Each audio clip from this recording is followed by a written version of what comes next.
मालूम है कि आज हमारी भारत जोड़ो न्याय यात्रा का 31वां दिन है और अंबिकापुर में आज की यात्रा जब सुबह को शुरू हुई तो जो है राहुल जी सुबह में किसानों से इंटरेक्ट किए, किसानों से बातचीत की, किसानों की समस्याओं को सुना।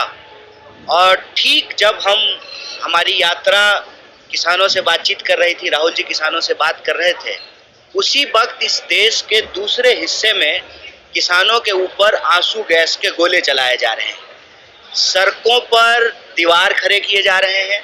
अगर इस सरकार का बस चलता तो शायद चीन की दीवार सड़क पे ला करके बना देते। किसान फसल बोते हैं, धान खेत में लगाते हैं, सरकार उनके खिलाफ कीलें लगा रही है सड़कों पर। और हम सरकार से बस यही कहना चाहते हैं, साहब ऑलरेडी किसान के आंसू निकल रहे हैं, अलग से आंसू गैस का गोला मारने की जरूरत नहीं है उनके ऊपर। उनका आंसू जो है कोई पोंछने वाला नहीं है। और इस देश में जो अन्नदाता हैं, अन्नदाता अपनी परेशानियों को लेकर के वर्षों से संघर्ष कर रहे हैं। एक सीधा सा सवाल है कि आप एक कानून लेकर के आए, 3 कानून लेकर के आए, लोकसभा से राज्यसभा से उसको पास कराया और फिर सरकार उस कानून को वापस ली। और उस कानून को वापस कराने के लिए किसानों ने आंदोलन किया। 750 से ज्यादा किसानों की शहादत हुई और प्रधानमंत्री जी ने कहा कि हम किसान को नहीं समझा पाए। भैया, ऐसा कौन सी भलाई आप करना चाहते हैं जो किसान नहीं चाहते हैं? आप जबरदस्ती जो है उनकी भलाई करना चाहते हैं। तो जब नेगोशिएशन हुआ, बातचीत हुई, तो किसानों ने कहा कि आप हमको एमएसपी की गारंटी कीजिए।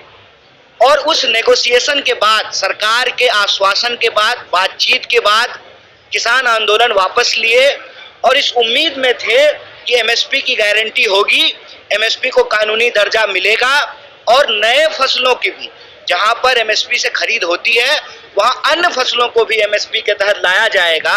इस सवाल पे किसान आंदोलन कर रहे हैं। देखिए, मजेदार बात यह है कि सब कुछ बताया जा रहा है, किसान उग्र हैं, किसान आंदोलन के लिए सड़क पे आ रहे हैं, किसान तैयारियां कर रहे हैं, सरकार जो है दीवार खड़ा कर रही है, कील बिछा रही है, आंसू गैस के गोले मार रही है।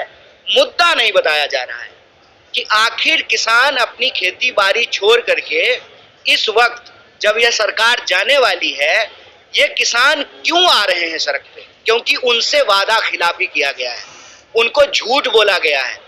जो वादा सरकार ने किया उसको पूरा नहीं किया है। वादा क्या था कि एमएसपी को कानूनी दर्जा दिया जाएगा और फसल की खरीद की गारंटी होगी। ये एक बात जो है वो देश की जनता को नहीं बताया जा रहा है।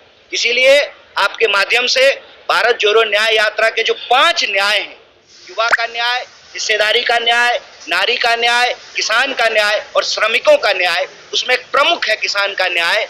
हम किसान की इस मांग के साथ खड़े हैं और आपको ये बताना चाहते हैं कि अगर इस देश में 14.5 लाख करोड़, याद रखिएगा, 14.5 लाख करोड़ चंदादाताओं का कर्जा माफ किया जा सकता है तो अन्नदाताओं का भी कर्जा माफ करना पड़ेगा।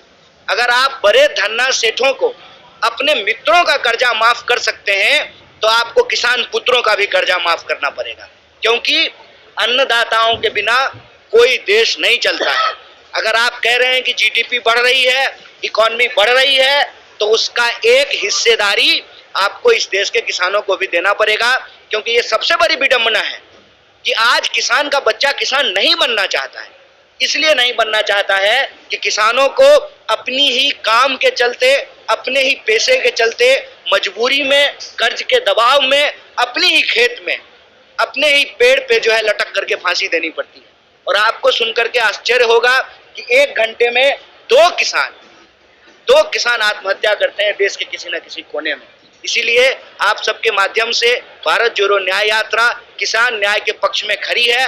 और यह सरकार जो दमनात्मक कार्रवाई कर रही है किसानों के साथ, ये अच्छा नहीं है। अगर आप किसानों का आंसू नहीं पोंछ सकते हैं तो उनके ऊपर आप जो है आंसू गैस के गोले छोड़ना बंद कीजिए, क्योंकि अगर वो आपका आंसू निकालने लगे ना, फिर आपका आंसू आपका दोस्त नहीं पोंछ पाएगा।